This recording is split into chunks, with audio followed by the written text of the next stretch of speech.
Hi guys.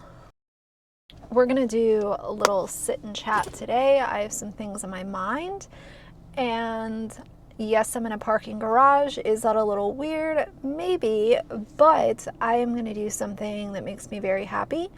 And I was having a little bit of a rough day, and something that I do when I'm having a rough day is I will go to Lush and treat myself to just a couple things. I can never go crazy in Lush because it's super expensive, but if I get myself a couple of things for whatever reason, it just boosts my mood. So, life hack, if you're having a rough day, get yourself a bath bomb. It doesn't even have to be anything like super pricey. Get yourself a new bar of soap, a little thing of a face mask, something. Lush usually is like a nice little pick me up for the end of a long day. And I'm having a little bit of a long day today. Everything's good. It's nothing super bad, but it's just life. Life is busy and work is busy, and it's the middle of winter. Y'all already know how my kind of seasonal depression goes, and it's hitting me a little bit this week. So, yeah, either way, before I go into Lush, I want to talk to you guys about this concept that I came across on TikTok called reputation scavenging. And it makes so much sense to me when I think of not only when I think of beauty gurus, but a lot of other YouTubers as well. This idea that someone else is being canceled and you make the same type of content that they make, and even though you're also toxic, you are using their mishap, their mistake, their cancellation as a way to platform yourself as someone who is just very moral, unproblematic, even though you've been problematic in the past and the evidence is there.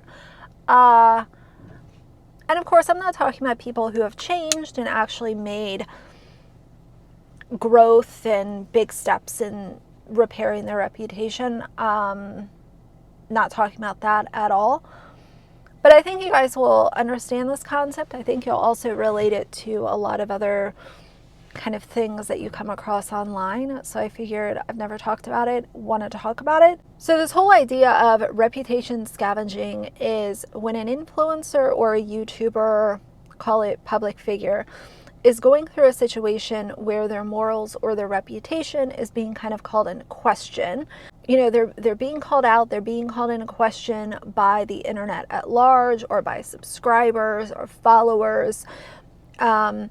What happens is other influencers will take this public outrage that's being displayed by followers, fans, or the internet as the kind of perfect opportunity to go ahead and put themselves up on this pedestal.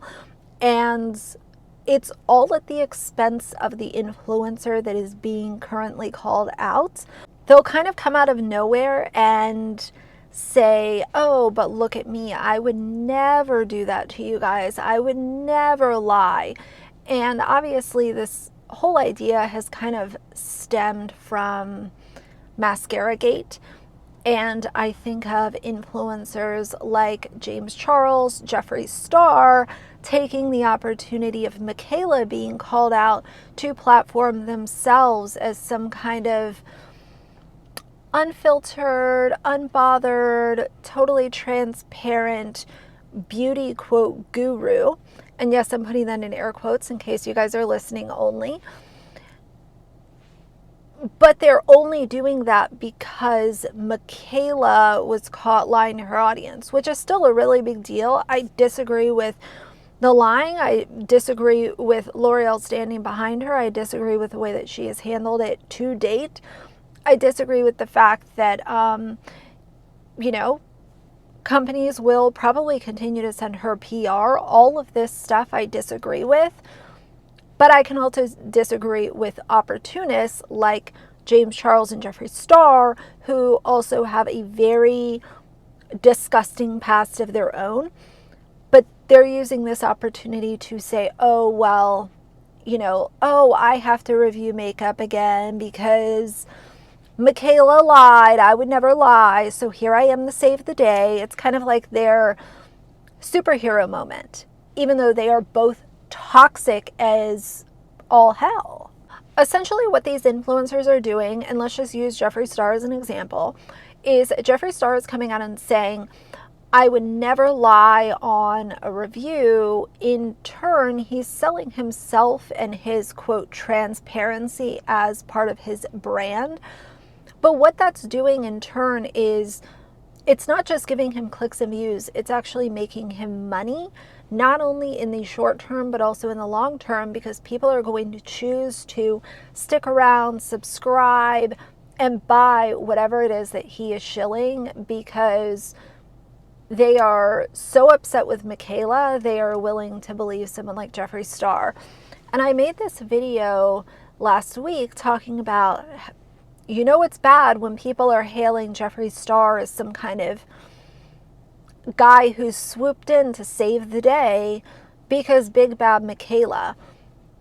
I disagree with both of them. And I think that's the thing that a lot of people are missing is, like, it's not always about a taking side situation. Sometimes everybody's wrong, and that's kind of where I stand on it. I think something that internet culture can start to pay closer attention to is these influencers and YouTubers who snap at the opportunity to jump onto someone else's downfall, even though they haven't really corrected their own wrongs in the past and not really shown any substantial growth. Maybe they took a break, maybe they've been quiet, maybe there's just been a little bit of time pass and you haven't really seen any huge leaps and bounds, but they are so quick to jump at the chance to say, look at how honest I am, look at how bad this other influencer is. It's kind of like people with no morals calling out other people with no morals. And I see this all the time. I see it all the time, not only in commentary, in beauty, in lifestyle influencing, family vlogging. You're showing problematic behavior, but you're trying to call out somebody else who is being problematic. And I think you both suck. That's how I feel about it.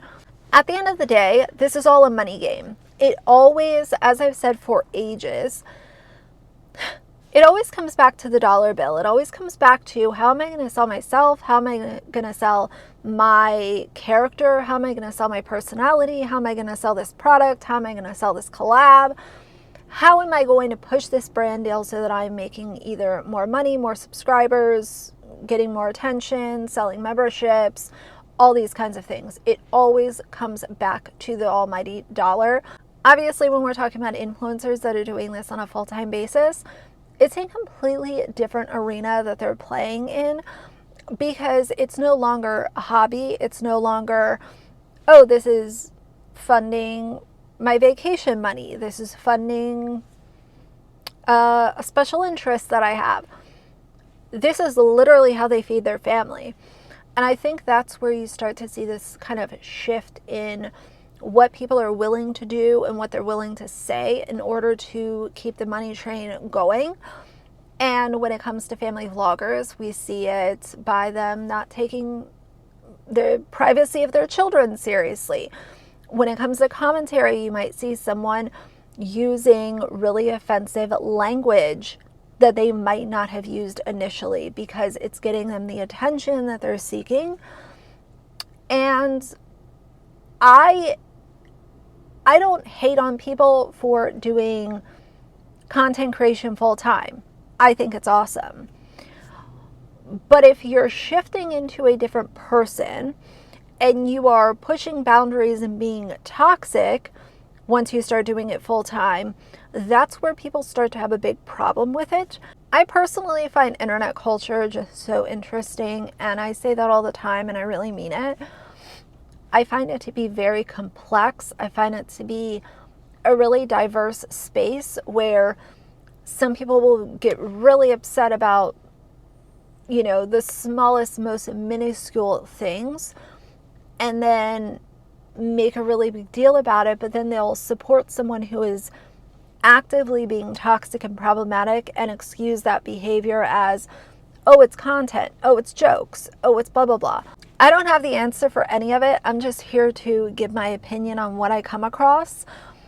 And I think that this whole idea of trying to kind of salvage your reputation on the back of someone else when you're actively just as problematic or worse than the person you're talking about is, I think that side of it is really interesting. There's another content creator here on YouTube. I don't want to mention her in this video because it's not what this video is about, but she recently made an announcement that she was stepping away from commentary.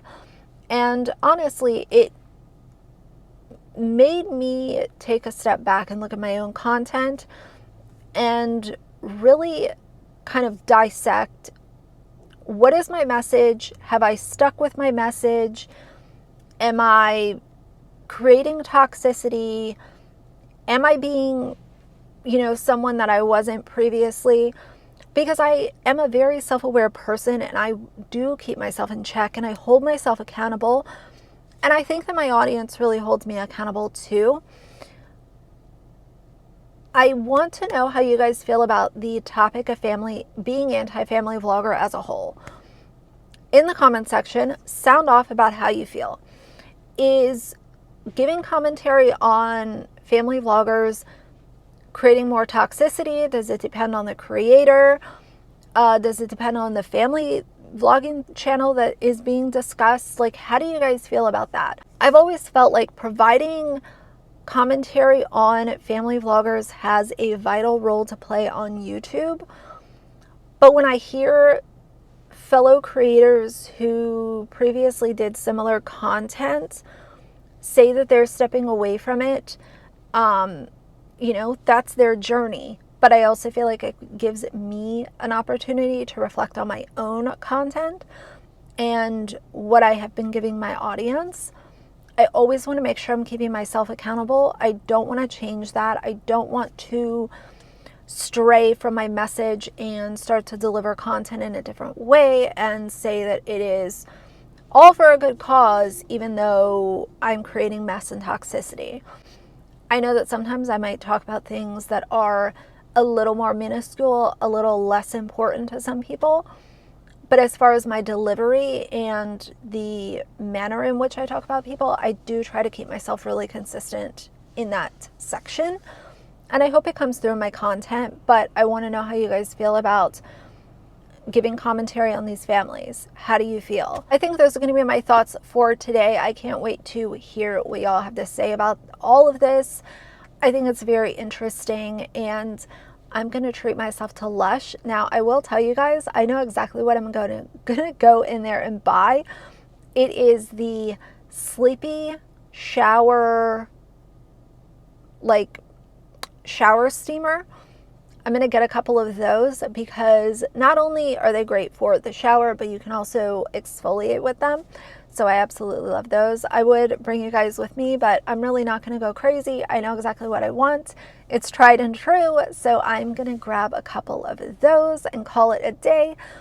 So either way, I hope you guys are well. If you are struggling right now, if you experience seasonal depression, if you're just in a rut, if you're dealing with stress at work, if you're dealing with stress at home, I understand you, and we all have bad days.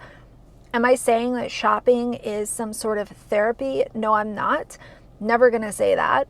But once in a while, treating yourself to something very small and also combining that with therapy and, you know, friends and family and loved ones and things like that, it can help kind of get through some of those rough spots. And that's what I will say.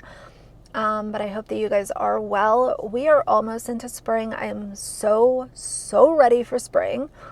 I'm sure most of y'all can imagine that, but we're almost, you know what, in a week we'll be halfway through February, and I am ready for the warmer days. So either way, enough blabbering for today. If you like the video, please leave a like and a comment.